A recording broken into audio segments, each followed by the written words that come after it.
Hello, childrens. All right, so when you click on the link for your Genetics Digital Interactive, go ahead and click on this. And they have a new thing here which may confuse you, so I wanted to show you.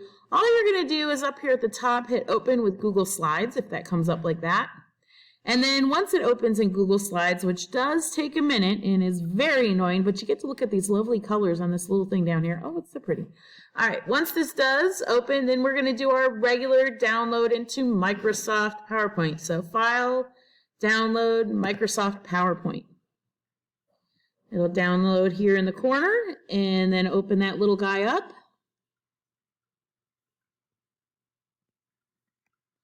And here we are. Make sure you hit Enable Editing.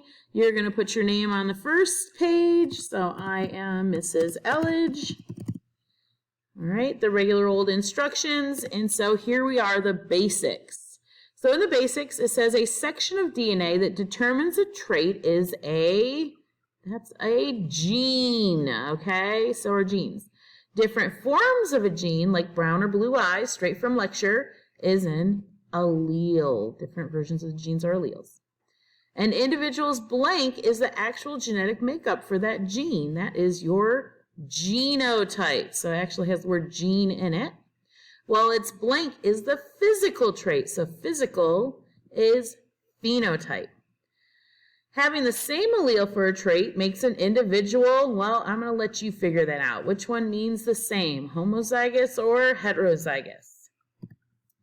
So down here it says match the genotypes with each phenotype. So it tells you here in the key that tall is dominant and short is recessive. So if we look at big T, little t, for example, it has a big T that's going to go in the tall plant.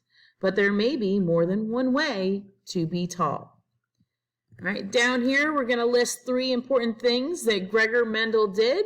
So the first thing about Gregor Mendel is he is considered the father of genetics. All right, he's the father of genetics. He came up with the law of dominance. All right, and also the law of segregation, which I cannot spell. All right, there we go. So that's Gregor Mendel, and those are also all straight from your notes. Down here, you're going to be dragging these as though they are homozygous dominant, heterozygous, or homozygous recessive. So, for example, if I grab this little b, they are both the same, and they are recessive. So they are homozygous recessive. So drag those guys over. Where they go should not be hard. Down here at 7 is a little video for helping you fill in Punnett squares if you need some help, if you didn't get everything from lecture. Then we have some actual Punnett square questions that you guys are going to be doing. So I'm going to do this first one with you, and you guys are going to be doing the rest. So here we have 2 alleles. This is our key. So big B is brown, little b is blue and recessive. Here outside is my parents. All right, so one's mom, one's dad. And so I'm going to fill these in, what would be in these boxes. So this box would be big B, little b, because that comes down and that comes across. Over here, down and across would also be big B, little b. Make sure you keep your dominance out front. Down here would also be big B, little b, and also another big B, little b. And so now I want to know the probability. Out of 100%, what percent of my kids are going to have what traits?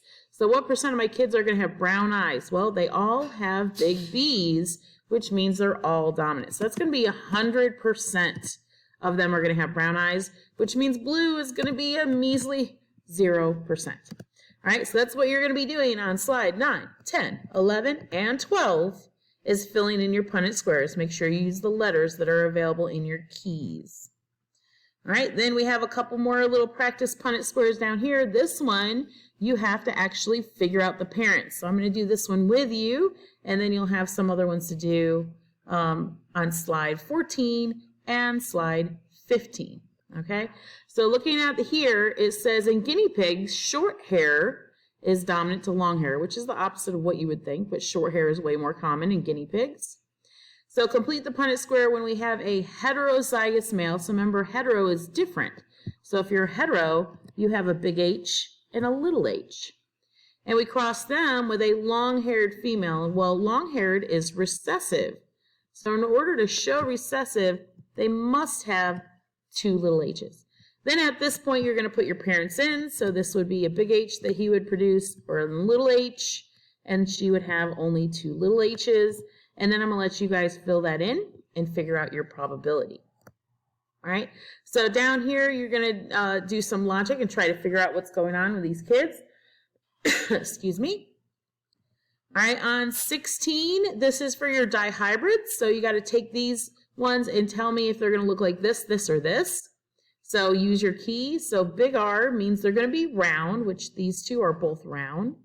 But big Y's tell me they're going to be yellow. So this one is a round and yellow guy, so that one's going to go in there. So you're going to do the rest of those.